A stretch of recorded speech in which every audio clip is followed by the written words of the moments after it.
So welcome to Beards and Baseball, because I got a pretty sweet beard and we love talking about baseball. Now in the world of baseball over the weekend, some exciting news happened. It didn't necessarily happen on the diamond, but it wasn't something off of it either. It kind of happened during the games. See, baseball is the last of the major sports to adopt instant replay. Because they want to protect the prestige of the sport, the history of it that we have, we like to call it the great pastime, right? Well, baseball is the one that is lacking in the instant replay department. Every other sport has actually adopted a system of instant replay to make sure that they get all of the calls right. Yet baseball has a system where they allow mistakes. See, to me, that's why it doesn't make sense. Because if you're going to have a sport and have it to the highest integrity, you should be able to use the technology around you to make sure that every call is correct and not leave it on the side of human error. Well, over the weekend, baseball decided to test out a brand new instant replay system.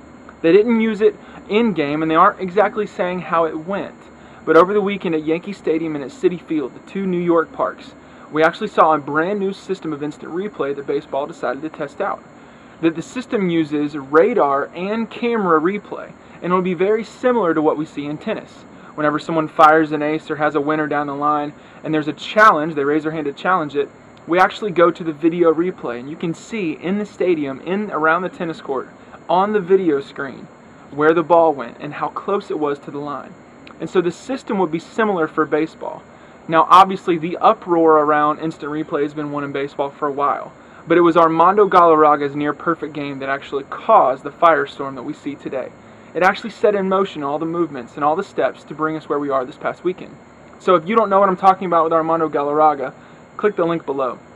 A few years ago, he was 8 2/3 innings of perfect baseball, 26 up, 26 down. And then he got a ground ball to second base on that 27th batter, ran to cover the bag, had the ball, tagged the base before the runner got there. Yet Jim Joyce called him safe. And see, this is where instant replay could have come through, and Felix Hernandez would have been the 24th pitcher to have a perfect game, because that's what he did. He threw the perfect game, but there was a human error that caused it to not be the right call.